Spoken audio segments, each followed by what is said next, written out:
Welcome back. This is your Queen ShanShan from A Broadcast Podcast. We are back. Hey, girl. Hey. Hey. It's been a minute. We took a nice little hiatus from the show for a while.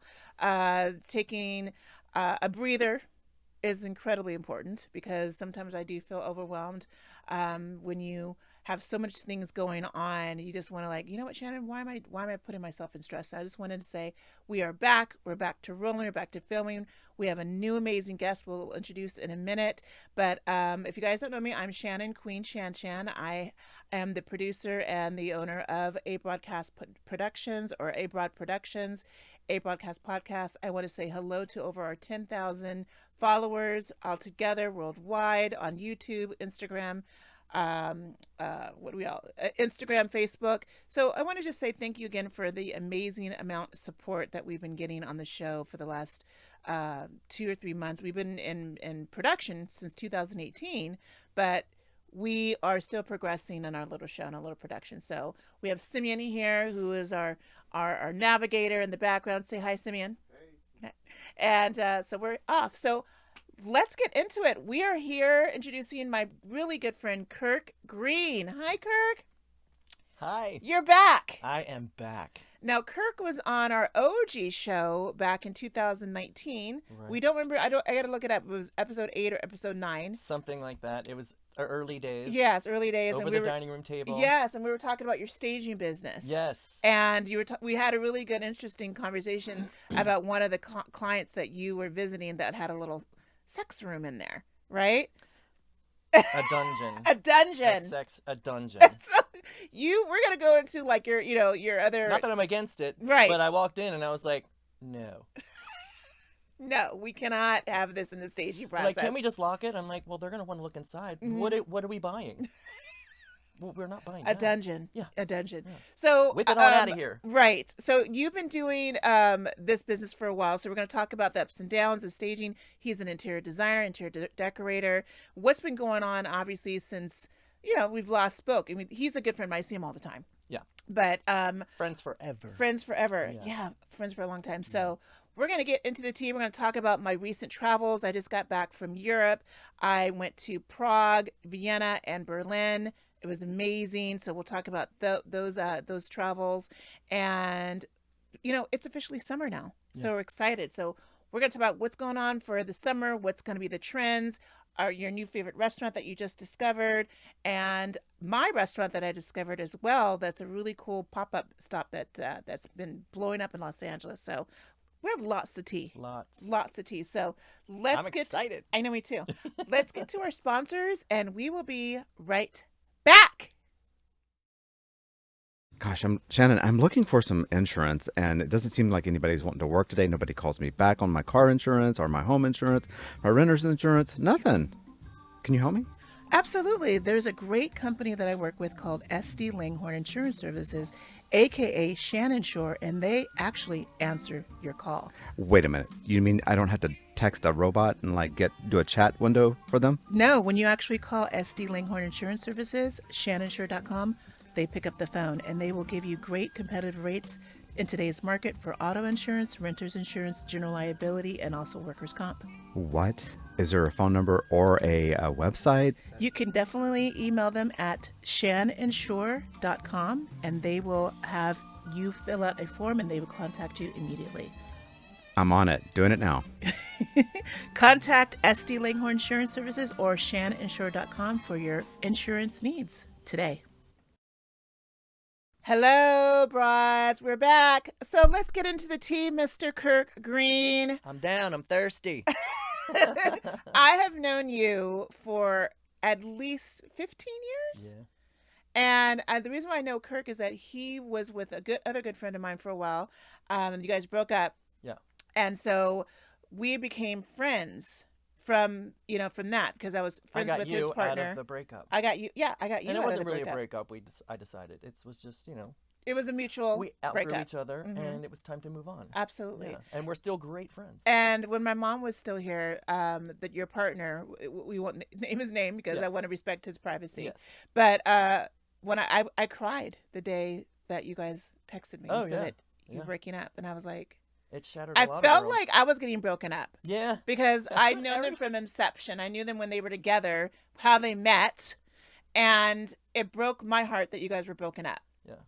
You know, it's when we have friends that break up with friends that we love, it's like, oh, why? Yeah. You know, so Yeah. I was brokenhearted that Yeah. and it just tore my heartstrings. Yeah. You know, And some of my friends that I had brought into the group loved him as yes, well. yes, And they were like, how is this going to work? yeah, And so one of our friends said, we're all meeting here at this time, at this place, and everyone show up. And everyone showed up, and they're like, you guys just seem so calm and yeah. cool. And I And was to like, this day, you're still well, good friends with we're him. choosing that. You And know, you are it's difficult to go through, to feel those emotions and letting go. Exactly.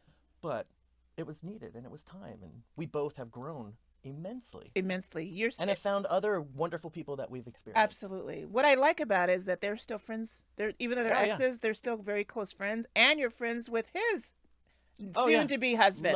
Love him. Yes, we all love Yeah. him. So you know that's part of being a mature person. Yeah. Part of growth as well. And you know, when I broke up with my man, I was like, oh, I can't stand him. I still can't stand him. I have no idea where he is. I don't know if he's buried. I don't know if he's married. I don't know, but that was a horrible experience. Well, if he is, you had nothing to do with that. No, no, I don't even know. All I know is that he's probably living with his mommy and daddy still. He's Oh, such a jeez. loser. Well, Anyways, Yeah, you're a different person as a result I'm of a different letting person. that go too. Absolutely, Yeah. absolutely. And we've grown together. We've Like, grown we've together. called each other in moments of need, you know, Yes. and just needing to be heard. Absolutely. And then there's been moments where we were like, bitch, are you kidding me right now? Did you just say that to me? Or I didn't like that, but that hurt my feelings. But you know what we do is work that we through those apologize. things. Yes. And that's the thing love. about being again mature is like, if I mess up or you've messed up, you know what, Kirk, can own I'm it. so sorry. Yeah. I said this, We is own it used to the same thing to me? I'm sorry, Yeah. Shannon. Okay, when are we gonna get a cocktail? Yeah. You know, one thing about it, Kirk, as I love, is that when during COVID, you were actually one of my first friends that came over when COVID was COVID, when COVID was COVID. And I was like, I don't want to wear a mask. You were like, He "You came have to." over and he came over that March or that April. It was before my birthday, Yeah. and we watched The Color Purple. Yes. And we Oh. cried because we love The Color Every Purple. time. We cry every time we watch that Yep. stupid movie. Oh, that's one of my favorites. One of my still favorites to this Yeah. day. The OG, obviously. Uh-huh. And that was like a pure time of us being together. Bonding. Of bonding because we couldn't really see a lot of people. Being Yeah. single in COVID sucked. Yeah. You know, and so it was like I was thirsty for my friends and my family, and you know, mom and dad was still with us, so I was going through their sicknesses, and you know, and trying to navigate when I could see my mom and dad during that because I didn't want to Yeah. get them sick. Right. To this day, I still haven't got COVID. Me neither. You haven't got COVID either? No.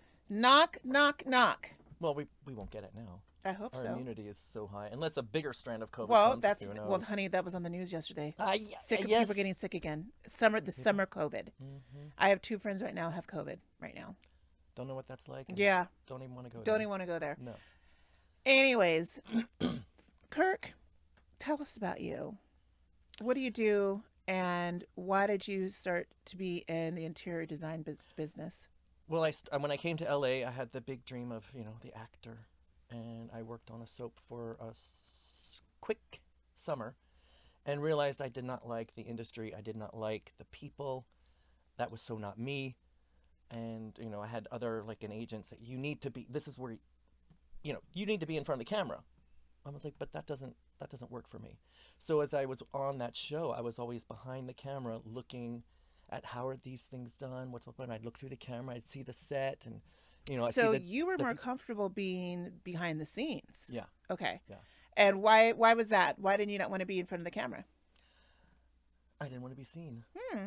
I didn't want people looking at me Interesting. because I. You're a would s- good-looking man, my but friend. When you look at yourself in the mirror, you tell yourself a different story, and that's what I'd like to. That's what is part of what we'll be talking about later, in like my personal growth. So at that time, I didn't see what other people saw. I saw the negative side of it, negative sides of it, what I was told when I was little. And so to have that much focus on me was overwhelming. And so being behind the camera, I could see a creative outlet where I could show my creativity and my talent, but I'm not in it. Okay. You know what I'm saying? I got it. So that's what, and then, you know, doing this. I started off in like art department, and I'm an art. I can paint. I can do anything really. So I was doing all those kind of things, spray painting, making things look old, or building a little set that looked like a little diner, that kind of thing. Loved it. And then that became very cutthroat, and it was an industry where, you were used overtime and overtime and overtime and didn't really get paid for that. And then you were just left hung out to dry. Okay, show's over. Yeah, Thanks. yeah. See ya. You worked with some big brands when you were doing the interior. with Hormel Chili. Yeah, I did, Disney. Motorola, Disney. Yeah. I did their really short reports. It was all the little kid movies that came out, like Enchanted and that kind of thing. And I would build the set. We had a reindeer come in, and we had a snowblower and that kind of thing. And little kids at the desk saying, "Here's Enchanted, and here's some of the scenes." And behind, a deer's walking by. It was crazy, but I was like, the money that these people had, and they kept it in that and not in our pockets. Right, They were like, we can only pay this much, but I'm learning, right? And I'm growing, and I'm learning and growing and figuring myself out as I go. So what was the next stage after that? So the HGTV started this home staging segment. I can't remember what it was, House Hunters or something, and they were furnishing these empty spaces and creating a lived-in look. And I was watching that. I did 2 pilots for them, but then it wasn't worth the money for me to be on their show. I was making more money staging houses than I was being filmed doing it, And again, I didn't want to be here in front of the camera.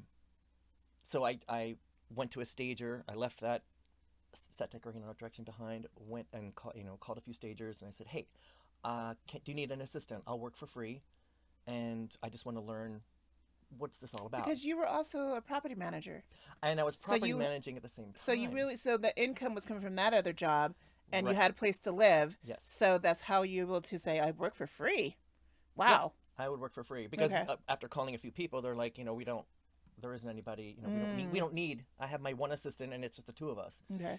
That was the beginnings of home staging. So I offered to this one woman to work for free, and she's like, "You can definitely work for free." And I'm like, "Great."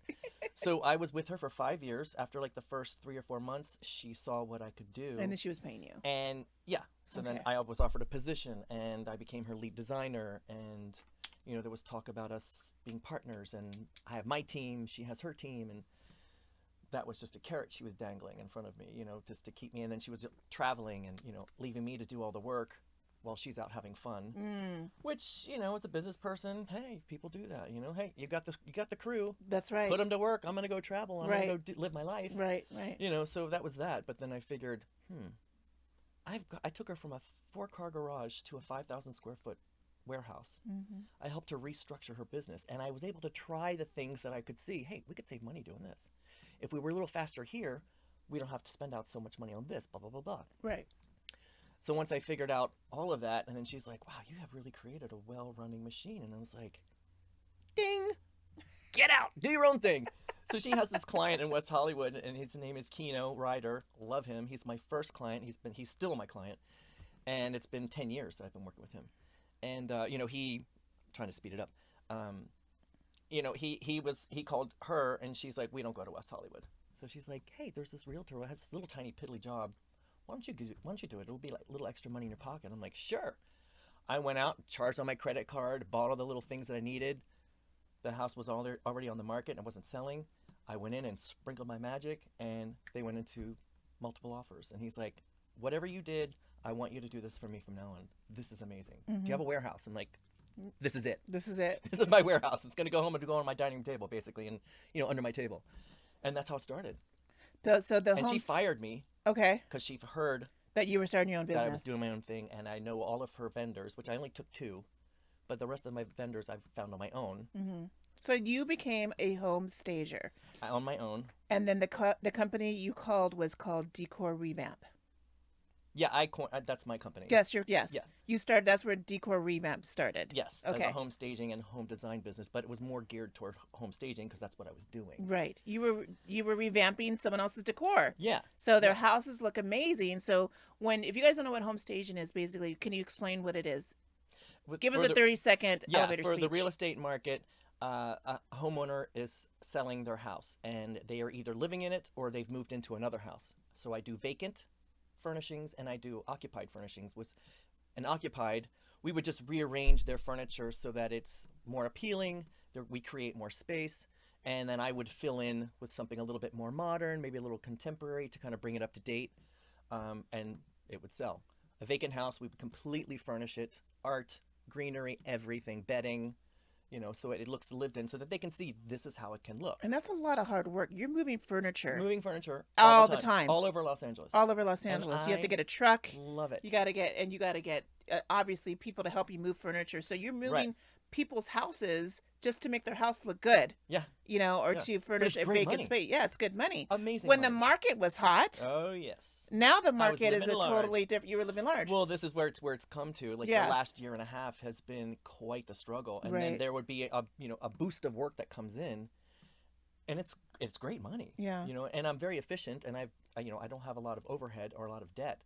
So that's been saving me out of a lot of other stagers that have lost their business since COVID. So I've survived that up until now. I know it was nuts for the 3 years of COVID when people were buying houses, when interest rates were wonderful, when people were getting interest rates of 2% and 3%. I refinanced my home and I got an amazing rate on it. Yeah. And so, I know I hardly even saw you because you were so busy. Yeah. Now that the market has definitely turned upside down and really dried up. Yeah, exactly. It's been very difficult for people in the real estate industry, which is now a recyclable event because you're part of that industry.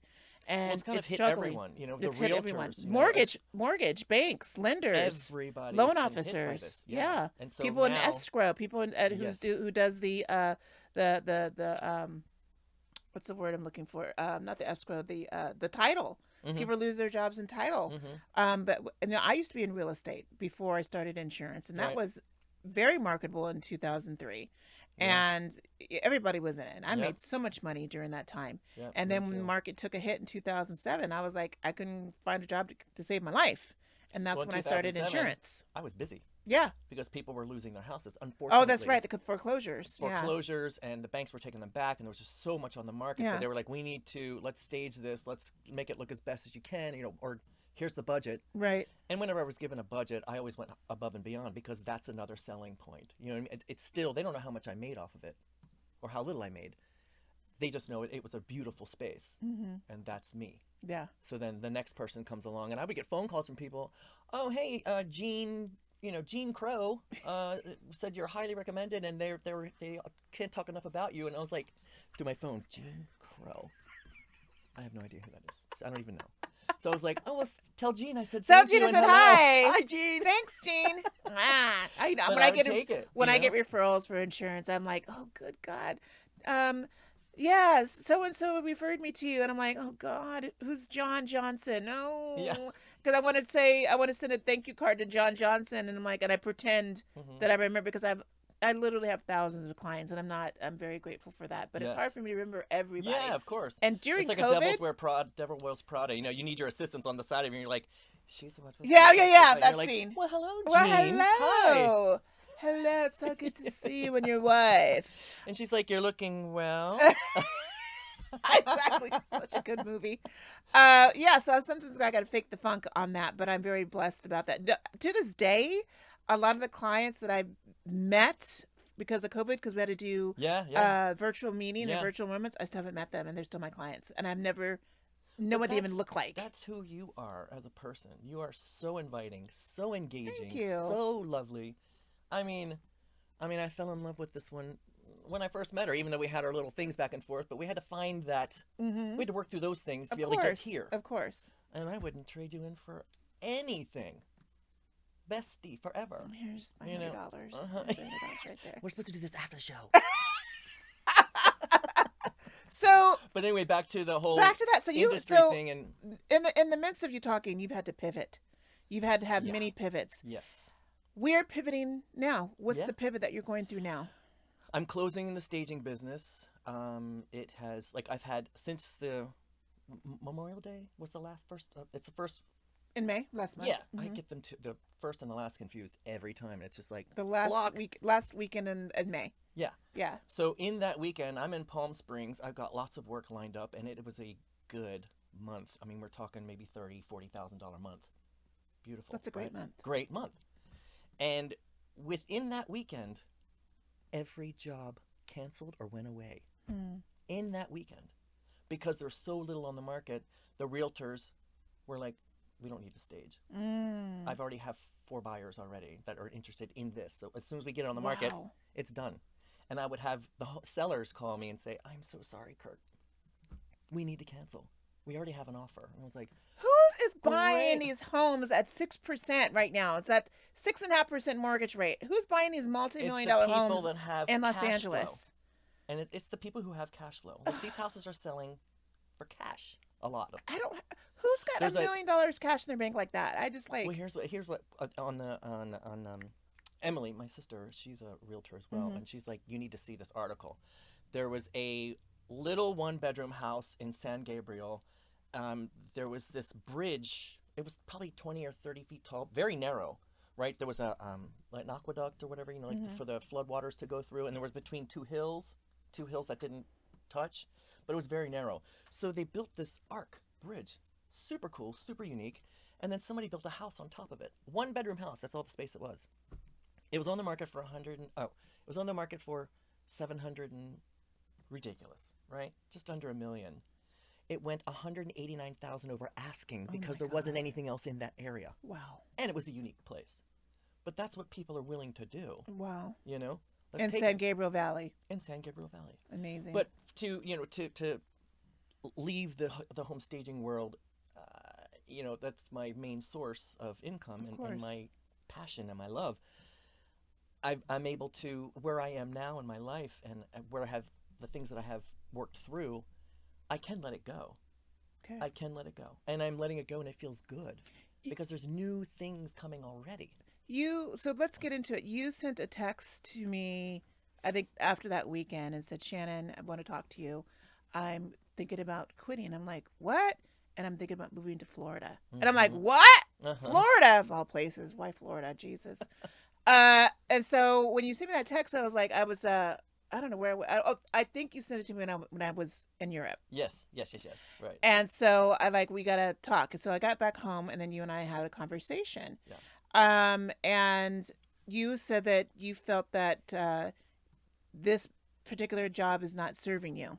Yeah. It's not making you happy. Right. It's not just the money. It's just it's not serving you. Yeah. You've done it. You've done it for such a long time, and you want to move to Florida because you had this business opportunity. Mm-hmm. Unfortunately, finish the story. The business opportunity wasn't panning out in the time that it was presented, so I would need to sell off my inventory, which is approximately 8 to 10 houses worth of furniture. Wow. You know, I had a lot. I obtained a lot. I was doing a lot. And then I had to close that out, you know, pack up my apartment and my car and head to Florida. And drive to Florida. With a new beginning. Yeah. And it was so overwhelming. I'm sure. To me. You were like, how are you doing this? Yeah. Who do you know in Florida? But you're like my brother. He's like my brother. Like, what? I did not give them full permission to do this. And Florida. Yeah, I mean, well, I have, several years in Florida when I was in my nomad days, as I like to call it, because I just lived everywhere and I was a beach bum. And then I decided to go to art school and grow my hair out and be an art bum. Yeah. But it was a journey, right? And I learned a lot about myself. And I can survive. You were going to move in August. I'm like, God, you're going to move to Florida in the worst time to move to Florida. Hurricane season, hot as hell. Yeah. But that's what I was willing to do for this type of opportunity. Right. And it's still a good opportunity. It's still there. It's still on the table. Like this person I've known since I was living in Florida when, in my nomad days.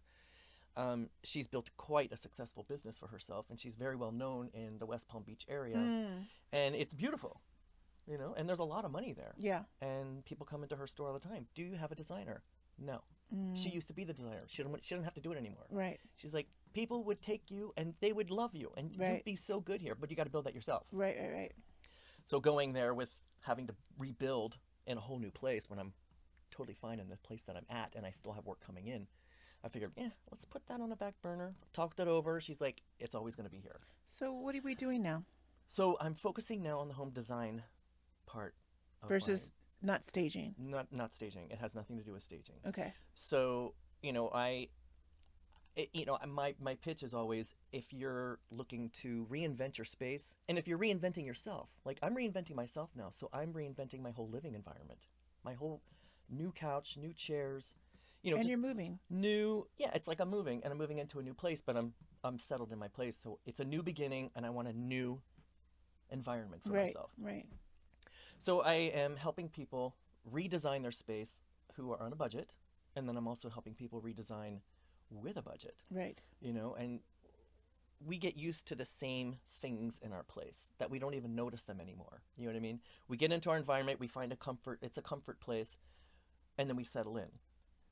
But I'm always a big advocate for, let's change things up a little bit, because when you change things in your living space, you can change things in this space too. You know what I mean? And it becomes an inward and outward connection. I live in a 1,000 square foot home here in Los Angeles. I have my other house that I own 2 hours east of here. And Kirk helped me rearrange my space in my apartment to where it looks now, where it's more spacious. I bought these huge couches that were too big for my apartment. She was sending me photos from the store, and she's like, what do you think of this one? And she's like, I was like, Shannon, they're giant. And she goes, but I like it. I love them, and I was love like, them to if this you have day. to have it, we can make it work. And we made it work. Yeah, they're work. huge. If you guys look at my Instagram pictures, I'm always filming on my couch because that's my second home. My couch, this couch that I love. But we and it's pared down big some for things. They're space. 3 pieces of furniture. But entertaining Because I have people there's over a all the seat time. for everybody in There's the a house. seat for everybody in and the it's all house. front row seating. And that's where all the laughter and fun comes from. And you helped paint the when I had the not turquoise but the seafoam blue green. Yeah, aqua. Yeah, and now I redid my apartment again, so it's now a nice little. It's like I don't want to call it a baby blue, but it's a sky, blue. Like a sky and then blue. we're working on when I get back from some other stuff that I'm doing this month. We're going to work on the dining room. So I got the dining room colors, and I'm going to put wallpaper. Yeah. And Kirk's been helping me with that. And my other friend Stacy, we had another. My friend Stacy was giving her 2 cents in that. So with that being said, that he's helped me reengage my room, and it helped reengage my life and my outlook and when I see my living room. Yeah. Because if we keep stagnant, I've been living in this apartment for 27 years. Yeah.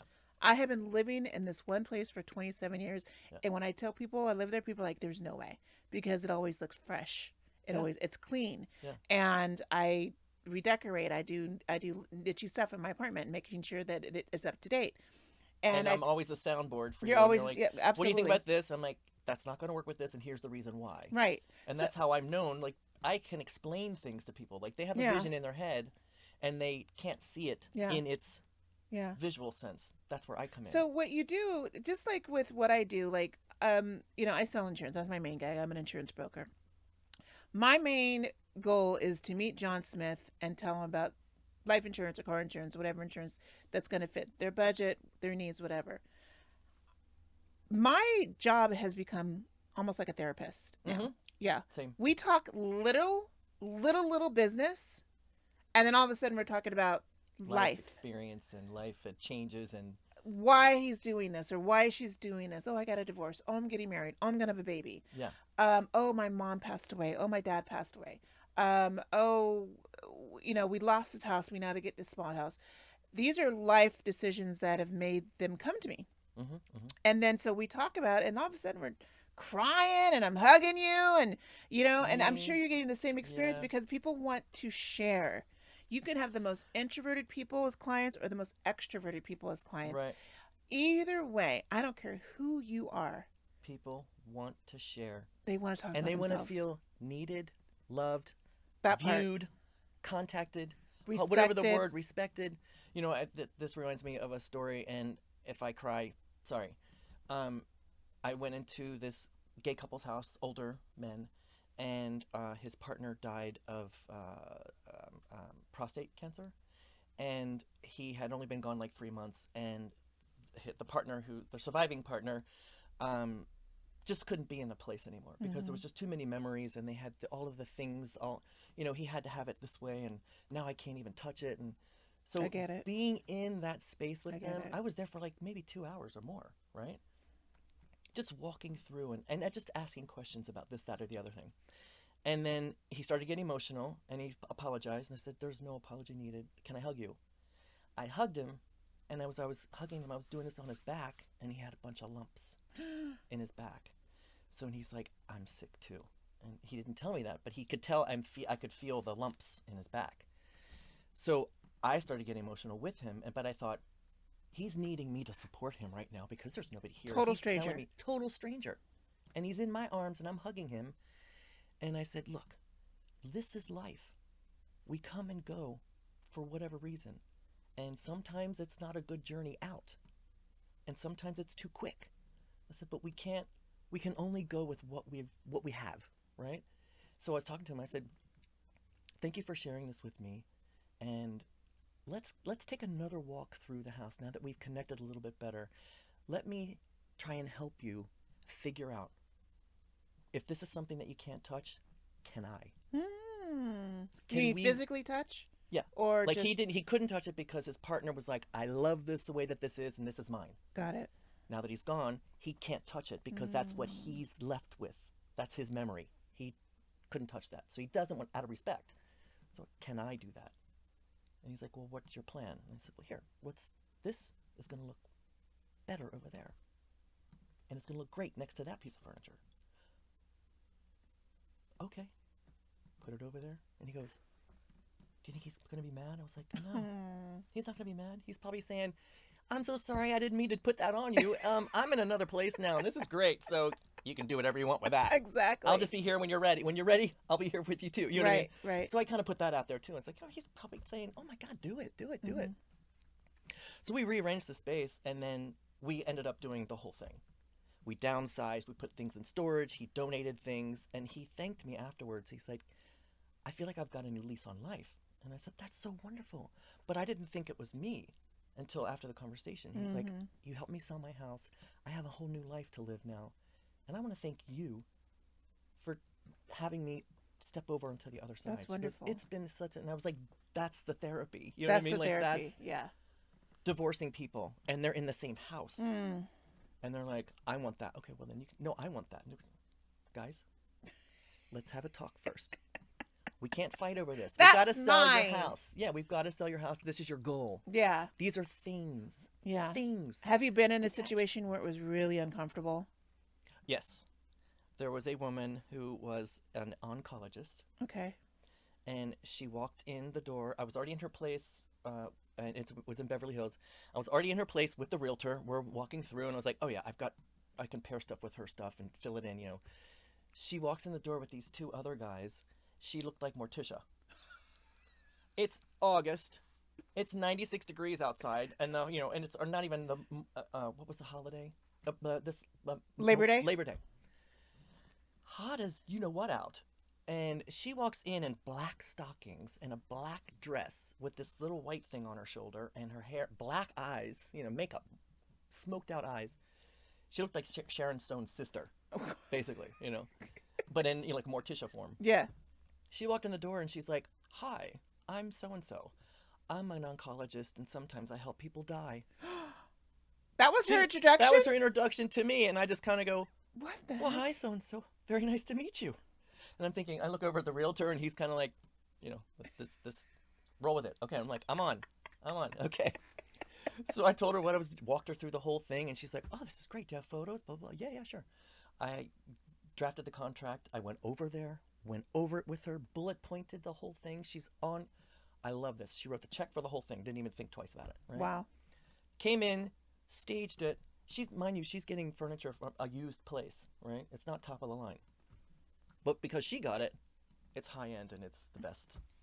I bring in my thing and it doesn't have a name tag on the bottom of it. But it looks great with her couch. So she calls me and she's like, "I'm so sorry. Actually, I'm not. It's horrible and everything needs to go. Your stuff is filthy. It doesn't work. It's clashing with all of my things." And I said, "Well, so-and-so." I don't want to give her a name. No. Yeah. I don't want to be sued. I'm like, "Hey, Thanks.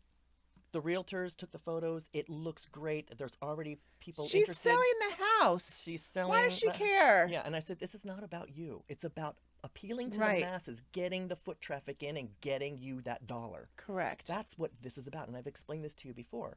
She goes, well, I want a refund and I want it all gone. So I was like, no refund. Read your contract. We went over it twice in person. No refund. And I'll be there tomorrow to pick it up. And that was the day, the holiday. So I had my U-Haul truck and I was carrying furniture out of her I know place you're pissed. by myself. I didn't want a bad name. The realtor was like, Kirk, it looked great. I mean, you gave her a great deal. She was complaining about a lot of things. She's not a very pleasant person. This is just who she is. So just take the money and go. So she was a very well-known doctor, She's probably doing Cedars. Yes, of course. Cedars. Of course. Yeah. But So yeah, there's been those kinds of stories, Yeah. but very, very few. very few like that. have been two. Okay.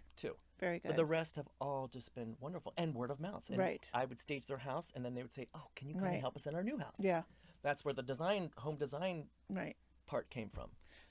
So now So focusing on that and moving forward. So again, going back to what we said a few minutes ago about pivoting, you're going back into doing something that is still not, it's not home staging, but more of a consulting business, right? It's more of consulting. It's also furnishing. Furnishing. It's also, designing. I have a full line of vendors. We could open up walls. We can do tile work. We can do countertops, electrical, flooring, everything. Yeah. Everything. I've Good, got it all very good. covered. So I bought this book because that's why it's sitting here. Very easy read. It's called "Feel the Fear and Do It Anyway." And I was on a retreat with some girls last year in Thailand, and Mia Bolden, she's the one who suggested this book. It's literally less than 100 pages, and it has some just common sense threads that we take advantage of as every day. And I come across from people who feel that I'm very confident, and as a salesperson, someone who's extroverted, I can come across very confident. But believe it or not, Yeah. I have my shy moments. I Yeah, have we all do. I We have. all do. I've been noticing ever since I turned 50 2 years ago. I'm 52 now. That I'm enjoying Shannon time more than ever. Yeah. Than just being out and about. I was I'm enjoying I was Shannon the time one too, more than ever. Aw. And Kirk time. and Kirk time. But I get it. But totally get it. I really am enjoying staying home. I would, if you guys know me, if you all my friends who know me, I was out in the streets almost every day. always going. Always going out in the We always streets. ask her, how does she do it? What's she works next this part? job all Yeah. the time, and she's out. Yeah. I think COVID has a lot to do with it because obviously we couldn't go anywhere at the first 2 years. That helped really humble me, in terms of staying home and reading and being one with myself. Yes. But now we could be outside. We could be outside. I'm like, no, I want to be inside. Yeah. I just been doing things on my own, and I'd love to travel by myself. And a lot of people are That is scared to do that. Not me. Not yet. Not yet. You still want to have since COVID. You still want to have a company with you. Yeah, well, not so much anymore now. You know what I mean? Since, like I was telling you earlier, like during COVID, there was this challenge, and there was 4 levels to it, and the first one was like no cell phone Right. for like 24 hours. Right. Disconnect from social media Good. and all that stuff, right? Then the next level was that plus a couple of other things. Then the next level was that plus blah, blah, blah, Right. blah. Right. So the 4th one was you couldn't do anything. You can't write things down. You can't journal. You just have to be in yourself. Which means staying home or Staying walking home. out or getting exercise Nope. or what? Though you can go for a walk, but Okay. you can't engage with anyone. You have to be with yourself. You Mm-hmm. can go out and appreciate nature and that kind of thing because that's also cathartic. I went for the 4. It was tough. The first you wake up and you're in a dark space, blinds drawn, for up to 5 hours. Wow. I was there for 4. No TV, nothing. Nothing. I could only go pee and drink some water. That was all that I was limited to. So you just had to stay in the house by yourself? Stay in the in house the by- dark? No, in the beginning, that's what they Oh. have to break it up. And when you get up in the morning, you go into a meditative state and you start searching for the things that you want to change or heal. Okay.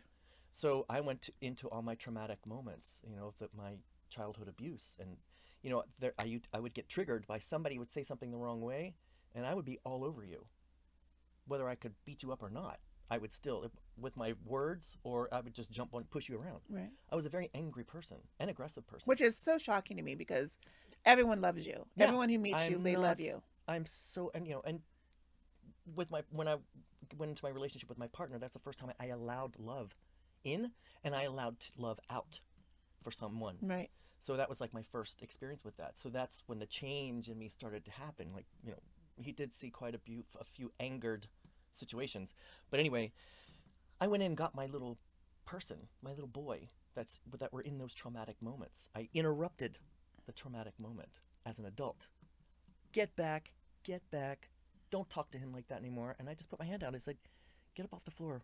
And I'm so sorry that I've left you here this long. And you're still here. Well, we don't have to be here anymore. Take my hand and we're leaving this experience. It's just a memory now that we don't never have to be triggered by again. Exactly. And I've done that in all of my traumatic moments. And that's what you had to do in this exercise. And that's what I did with this exercise. And it just then I went into the living room, and then I was in my space with this new thought. And it was emotional. I cried. Of course. But it was a fear. Was it scary? Oh. Terrifying. Yes. Terrifying. Because I had to break that up. This is what I wanted to, thank you for sharing. Yeah. I wanted to read this because we all have certain fears that we have to overcome. We have to overcome, I'm still afraid of heights. Me too. But what did I overcome when I went to Italy? I went on as big as I am, this big old booty, went on these scary one chair lifts in Capri, in the island of Capri in Italy. And it's gorgeous. It looks like the ski It's like lifts. a tourist thing, like you're. It's a ski lift, but for you sitting down on the island, it's about a mile long. It's one chair, and you go up on this hill. It's gorgeous, and you see 360 views of Capri. You can see Naples. You can see all the coastline of Italy. It was gorgeous, but I was scared because I'm sitting by myself in this one chair, and I'm like, I'm a big girl, so I was just like, it's creeping, like it's bouncing it's scary. But I'm also enjoying this amazing view that I'm looking at. And if I let my fear overcome me, I would have never been able to experience that. And there's a lot of things that people are afraid of. They're afraid of traveling by themselves. I was afraid of traveling by myself. Am I going to get lost? Am I going to lose my seat? Am I going to be late for the flight? Am I going to lose my baggage? All these things can still happen even if you are traveling with a group of people. Yeah, of course. It's how you look at being these things. Single. People are afraid of being single. People are afraid of being married. People are afraid of getting divorces. People are afraid of checking out on another relationship. People are afraid their children are going to leave them. People are afraid of empty nesters. What were you going to say? Yeah. With this book, Feel the Fear and Do It Anyway, and how I saw that, and seeing it in a different perspective, it's don't feel fear and do it anyway. You know what I mean? You can, allowing yourself to feel the fear is also feeding it. Well, that's what the book is saying. Yes. You want to inherit the author is Susan Jeffers, and she is saying you do want to feel it because if you don't experience it, then you don't know what it's like, what it is to overcome it. Right, to identify because it. When you overcome it, it is so much more rewarding. Yeah. Okay. I wanted to read this. 5 truths about fear. The fear will never go away as long as I continue to grow. The only way to get rid of the fear of doing something is to go out and do it. Yes, it is, like I said, it's scary when I went on that freaking chairlift. But I did it, and that was my first time in Italy. That was 9 years ago. The only way to feel better about myself is to go out and do it. I've already read that. I'm going to feel fear whenever I do something new, but so will everyone else. Pushing through fear is less frightening than living with the basic fear that comes from feeling of helplessness. So, and she just has all these other exercises too. I got this on Amazon. I don't know, $9. I like the simple form of it. Yeah, very. Anyone can read it. And I've been reading this every day, different excerpts for every day. Part of my meditation, because I do my meditation in the morning. I do my stretches because I'm an old lady. This You're a back, the fabulous sciatica, lady, this old. sciatica is something We're not else. old. We're getting older. I am. But we're not old. I was born in 1972. I was born in 1964.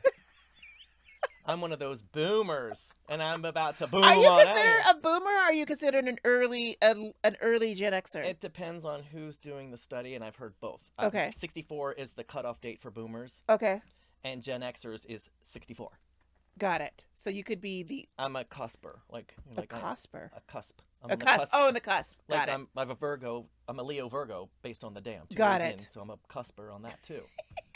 So I'll take it. Well, Yeah. you don't act like you're 60, that's for sure. You definitely don't No. look like you're 60. You have a No. young heart and a young mind, and you have so much energy. Yeah. So that's why you're loved by so many people. But, that's why it's like, so, you wanted to talk about what you're transitioning. You literally are, you text me that. You're like, I want to talk about my transition. I'm like, what? Yes, Are we and going to be transitioning? my pronouns are he, he, ha, ha. I'm like, oh my God. What? Are we calling you Kirkina? No, I decided my porn name, which is Key Gray. Key Gray. Key Gray is your porn name? Yeah. I Why need to Key make Gray? Well, it's K-I, the first 2 letters of my first name, and then G-R-E is the last letters of the first 3 letters of my last name. What's Key Gray? Is it just Key Gray like Madonna, or do you have a last name? It's just Key Gray, Just Key Gray? alter ego. Okay, so Yeah. we'll look that up in a few years on, Yeah. on OnlyFans. Can you imagine 72? No, I don't want to And work imagine in you it? on freaking OnlyFans. No. Please do not No. do that. No. No. Um, It's good for people who do because you can make a big living from doing that. But no judgment. So, with this new venture that you're working on, what are any exciting clients that you've been meeting? Yes, my first client, Keno Ryder, who I told you he's the realtor. That was years ago, though. Yeah, but I still work with him. Okay. He's been one of my main clients in the staging world, but he's also turned me on to clients that are needing design help. Okay, And home design great. help, and I'm his biggest fan, which I love, and I'm his biggest fan. He turned me on to his recent client who bought a condo. Her name is Nefertari Spencer. She's a very up-and-coming, pretty established actress. She's amazing, wonderful to work with. What have I seen her in? Loved her. She is. I can't- Nefertari Spencer. I'll go look her up. I'll have to IMBD her. Yes, yeah. When we're moving, she's got like director chairs, and then all of the different shows that she's working on. Okay. I think she's got like 3 shows that she's working on, and they just changed the covers on the back of the seat. Yeah, To her name and the show that she's on. Right. I'm not a big TV watcher as far as sitcoms and things like that. But I like not knowing who people are. They're people. They're people. They're just people. Yeah. And going into her place, she was very great. You're very comfortable to be in, and this is my space. And she goes, I have no idea if this is going to work. I might have to get all new furniture because I don't know how. We did a little video in her. She's like, can you get this off a video? I'm like, yeah, just pan the room and let me see what you got. Blah blah blah. So I was like, yeah, we'll make it work. And she showed me the video of her place. We get in there and she's like, the movers are coming, and I've been up all night thinking this is probably not going to fit. Well, my assistant and I, couple floor plan changes, and just kind of moving things around. And I said, you want to come into the room? Because she's unpacking boxes, putting her clothes in her closet and that kind of thing, not really paying attention to us. She's like, you do your thing, and just let me know when you want me to come and look. I was like, hey, Neff, can you come in and take a look? Hey, Neff. Yeah, well, her friends would call her Neff, too. And Okay. I was like, hey, can I call you Neff, too? She goes, of course. Yeah, of course. So I was like, hey, Neff, you want to come in and take a look at the living room? She comes in, and she goes, you nailed it. I love what you did with the art and my mom's picture, and this is so good. That's so oh great. my God. Okay, where are you on to next? I said, we're going to do the guest room now. She's like, can you use any of these things? And I'm like, maybe. We go and do the whole guest room. And I said, come in and take a look at the guest room. Her friends had come over to help her, and they all go in, and they're like, you had those in another room, and this rug was in another room. And she goes, look how good that looks together. And I was like, to me, it's a very easy fix. I see it. Yeah. Done. When Put it we there. don't have the eye as civilians, we don't know, Yeah. and we're so used to a certain look but we have you come in Yeah. as a professional who has a certain eye, and that's why you get hired. Yeah. And Yeah. we And trust so you. at the end of the day, we walked through everything, and I said, now, do we need to shop? And she goes, I don't think so. Oh, You cool. made everything work. Very And cool. then I was like, damn. I'm too good. I just cheated myself. But in the end, you know, she was just kind of like, I'm already texting photos to my friends telling them, That's wonderful. you need him in your place because I've been over That's there. wonderful. You need help. That's so she's wonderful. like, I'm already pimping you out. So I'm like, that's wonderful. That's how it all starts. You That's know, good. word of mouth, and here we go. Tell the audience, tell the broads how they can contact you. You can go onto my website at decorrevamp.com. You can see some of the stagings that I've done before and afters. There's also a design page where you can look at, you know, just recently redid a 1920s bathroom, a Spanish bathroom. We made all the bedrooms en suites as opposed to halls and just a spare bathroom. Okay. So we rearranged the walls and we turned a closet into a shower and then did a linen closet behind the shower for the hallway. So it's just reconfiguring the space. And we were doing this to sell. Yeah. And it turned out so great. He loved it so much. Now somebody is paying, I think, $19,000 a month to live in this house. Get out of here. So it's if you got gorgeous, this is right? perfect for people who own homes, and if you can't sell it because again the market, people who want to get into the Airbnb business, people who need staging for their Airbnb, or just decorating ideas for their apartments, their condos, their homes. Remember, just because you may not own the property doesn't mean you're limited to reinvent it and revamping it Hello, Decor Keyword. Revamp. Yes. and are you on Instagram? I am on Instagram. You know, social media, I'm not a huge fan. It's more of a word of mouth and the meet and greet. But you kind of are things. on Instagram. But I am on. What is your I am on Instagram? social media. Decor Revamp. Okay. Decor I'll make sure, Revamp. Simeon, when we do the video, that all your content information is like on the bottom, and people can contact you. Perfect. So we are gonna cut for break on our next segment. So stay tuned, and we will be right back. Thank you, Kirk. My pleasure. Love you. This is my handsome. Oops. The hair. We gotta watch the hair. Dr. Alexi, he will take care of you. He's not only my dentist, but he's also a dear friend of mine. Him and his husband. Oh, thank you, honey. Love you. So you're taking care of me. Your staff takes care of me. He's the one this is the reason why my smile is so nice, because of him. Bye. Good morning. So I'm at my favorite dental office, Exquisite Dentistry. Good morning. And we're doing the deep cleaning today. I just thought I was doing a regular check, but I forgot it was the deep cleaning. So they're going to numb me. Mm-hmm. And because I'm such a dental chicken and such a baby, I'm actually going to have my favorite nitrous. Yay. And she always takes care of me. This is the dental hygienist. Hello. That's here at Dr. Alexi's office. And this office, if you guys get a chance, it's like a spa. It's gorgeous. It's serene. It's peaceful. And all the staff is just incredibly professional and nice. Nice to see you. Yeah.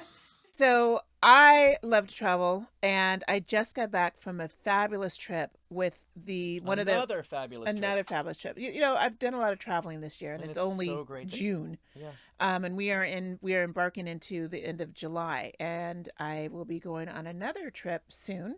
And we'll talk about that later. Doing that. Yes. Well, again, it's like that's my joy. Yeah. That's my joy. I don't have any kids. I'm not married. I work my butt off, and I work when I'm traveling too. Like, you know, I bring that computer when I'm traveling, and that's why I do well. I'm not gonna lie.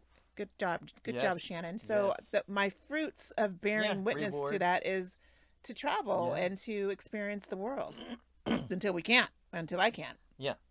So I came from Vienna, Berlin, and Prague, and we were there for about 2 weeks, and I went to my good friend's weddings in New York. So our first trip was Germany, and I went with my friends Tasha and Elizabeth. We had a cute little Airbnb, super cute rooftop access in the middle of the city center of Berlin, and we were only there for 3 days. And so unfortunately Tasha got a little sick, so she wasn't able to enjoy the entire city, but we were able to experience a little river cruise. Me and Elizabeth went and saw the Berlin Wall, which was really fascinating, and just how diverse Berlin has gotten. You know, it went from 1940s, you know, communist Berlin, you know, Nazi Berlin, to now this art loving, super cool music, open-minded, museums upon museums. Berlin, the weather was when you're held down for so long, there's no perfect. only way to go is up and out, right? You know? And the wall, it's not as tall as you think it is. It's right. probably it was only 8 or 9 feet, 6 or 8 feet, but people were killed horribly by being Yeah. even close to the wall back Yeah. in the 1930s, 1940s. Oh no, when did the wall get up? After the World War War. II. Yeah. So it was just, the wall has a horrible history of just murdering people.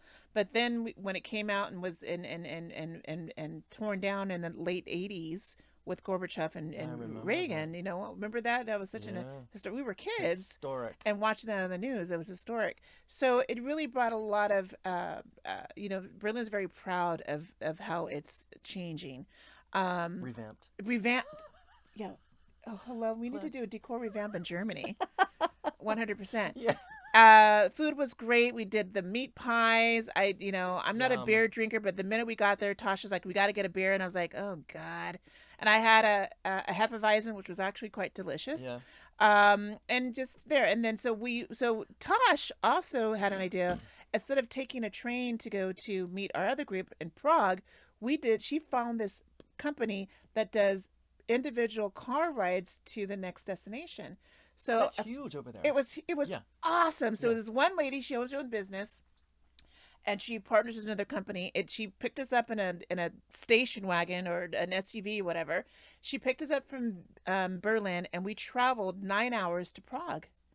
We saw In a car? in a car with our luggage. It was so fun, Kirk. Yeah. It was a road trip. I can imagine. It would was be a fun. road trip. We went to oh good Lord, this is what I get for I not was doing thinking my back, my butt's Oh, going my back was numb. hurting, but Oh, we yeah. got to do 3 stops, including lunch. Oh, that's good. We went to Okay. Dresden for lunch. We went to another castle and walked over there. We went and saw these other ruins. And I forgot this era, the other era. This is what I forgot to do my research. It was on the way to Prague. It was just a mountainous region. Mm-hmm. And you could do hiking there, but we only just saw the views and everything. So I'll put that up there. I'll send Simeon some footage of what we did. So that was a 9-hour trek, and then we met the rest of the group, Singles in Paradise, for the rest of the trip in Prague.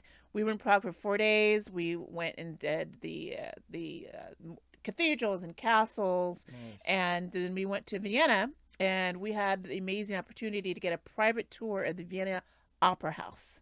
Ooh. Private tour. We weren't with the regular folk. Oh Right, no. right. And we were able to go on the rooftop. People don't go to the rooftop of the Vienna Opera House, and we saw the whole city. Wow. This is the history of the Vienna Opera House. Set into the seats. We were able to hang out in where the balconies, where the rich people would hang out. That's awesome. We saw, and so the Vienna Opera House has plays or shows every day, Mm-hmm. and they're different shows. So they Wow. rotate every 9 or The 8 production changes every day. every day. Wow. There's 1,000 employees that work there, Wow. and there's a different show every day, and I think it's in rotation every 15 days. I believe that is. I could be wrong. Please correct me if I'm wrong, but it's a season, and each show is different every day. So every day someone's working on a That's new production. amazing. So imagine you in production. You're a set designer. Yeah. Imagine the hours that go into Oh, yeah. changing a set Oh, every yeah. for every show. Yep. That's insane. It was Endless hours. wonderful. But they probably got paid way more money. Oh, I And don't they're know. probably well deserved. They're and- well, Thank you. yeah, Good I think they're job. doing well. Yeah. I think it was. Yeah. So and so you can be a member there and whatever. Yeah, that's great. So it was wonderful. And then we next night I went to this jazz show, and we saw what's her name? Her name, it was Jane Monette, Monheit.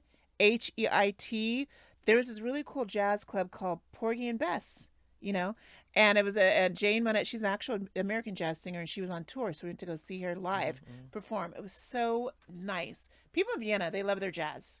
They love jazz. So it was really interesting stay. Our photos were great. The weather was a little muggier in Austria. There was a little over humidity. Very busy. I really didn't enjoy Vienna, the city, because it was like going to LA. Yeah. Very busy, very commercialized, but outskirts of Vienna, gorgeous, Beautiful. absolutely gorgeous. Then from there, I had to leave the group and go to my friend's wedding. Colin and Adam's, their wedding was in New York, in Leeds, in the Catskills. Wow. So I was able to bring my +1 Girl. Ellen, and we had this. We rented this Airbnb in Leeds, which was like 2 minutes from the wedding venue.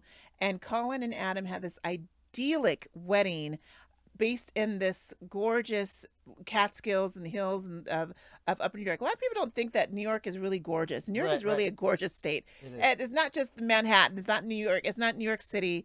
New York, Northern New New York York. is gorgeous. Yeah. And it was just green and hilly and foresty, and we had the cute little shops in Leeds and the Catskills. Hudson was the nearby town went to. But Colin and Adam's wedding, the first night was a celebration of all family and friends getting together. They had this Greek cuisine that was brought in, delicious. Their friends own this Airbnb. So Marcus owns this Airbnb in Leeds. It was like it's like colonial, a colonial type of design, 3-bedroom. The bathrooms in this place was just gorgeous. You would die being an interior designer. Being there.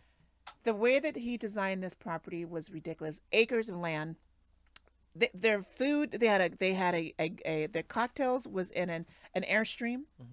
And Love it. yeah, it was an airstream cocktail. It was awesome. Love it. Then they just had pictures, opportunities, and then the next day was the wedding.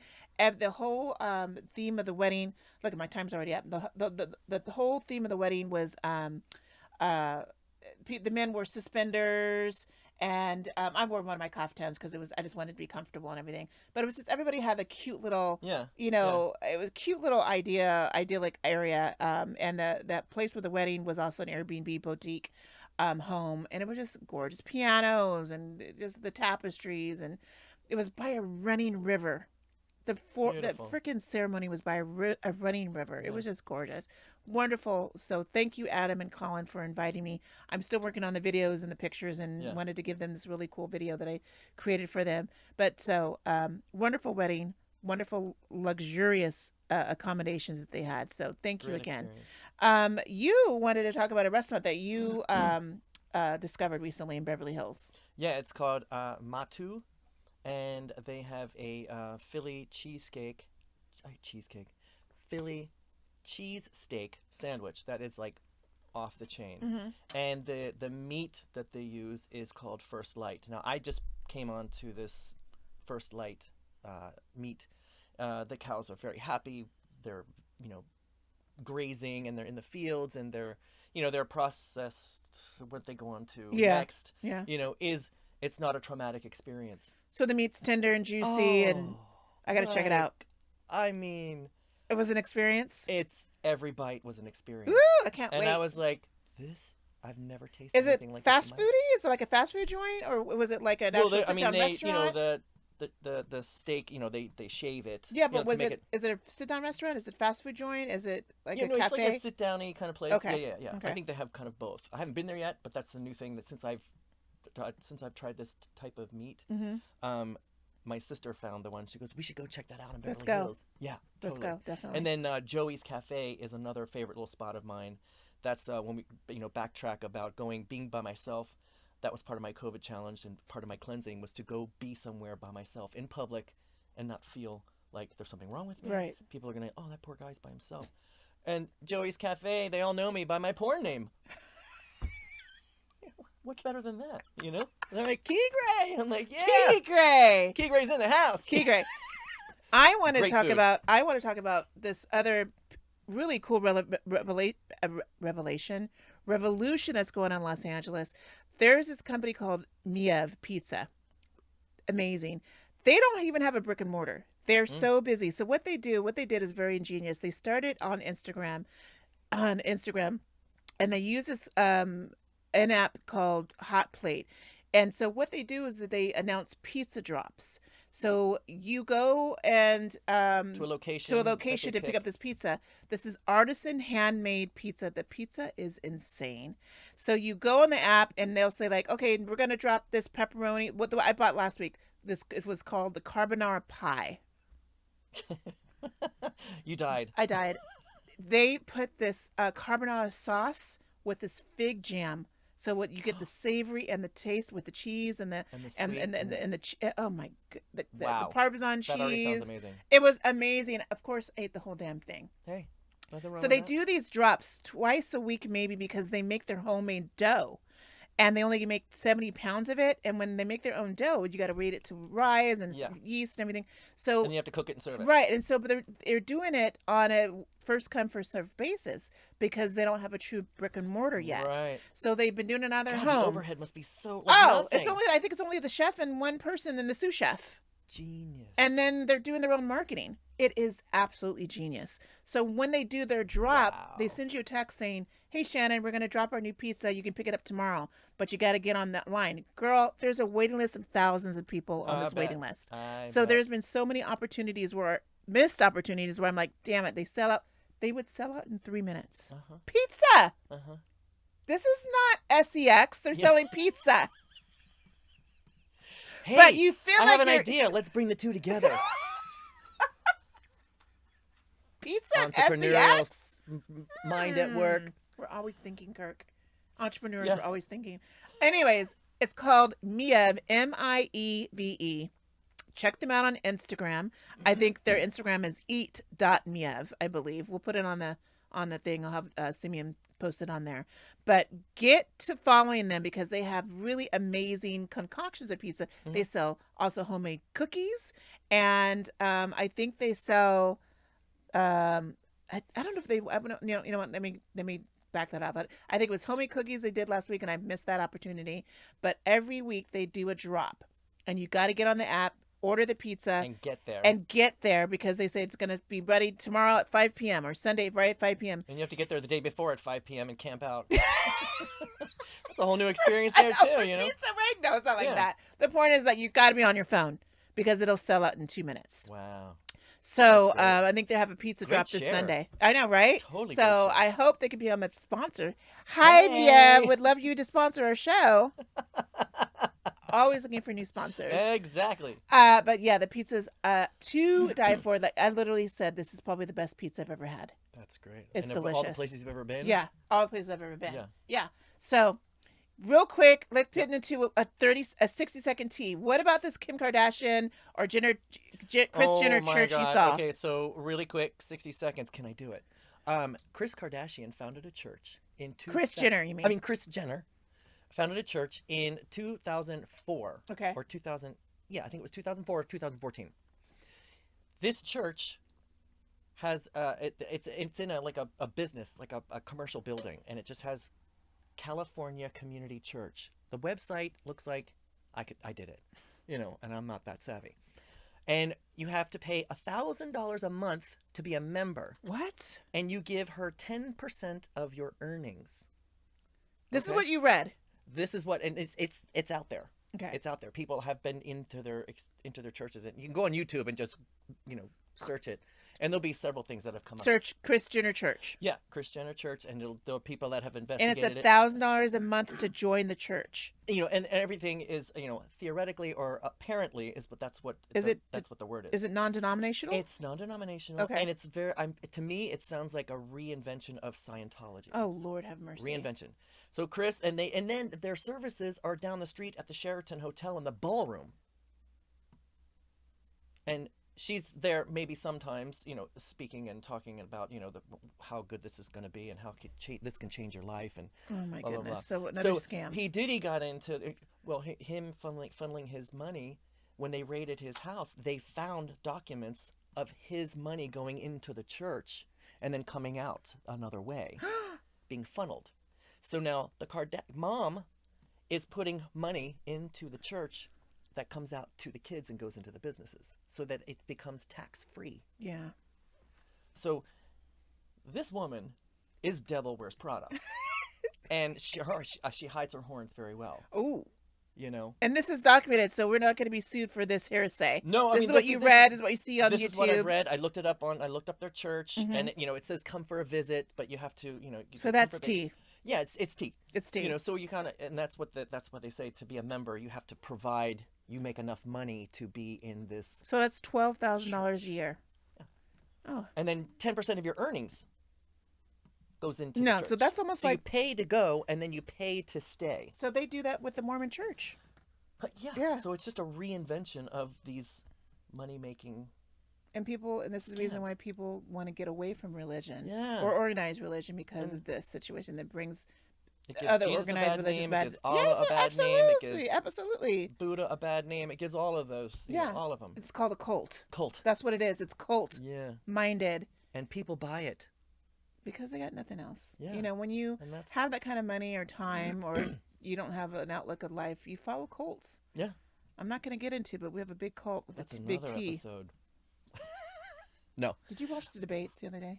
It was horrible. I couldn't. Oh, it was horrible. I can't. We're not going to go in there. Yeah. But that whole other cult, if you guys know what I'm talking about, Yeah. redonk. Yeah. Anyways. Read it. Read it. And don't weep. We'll be right back.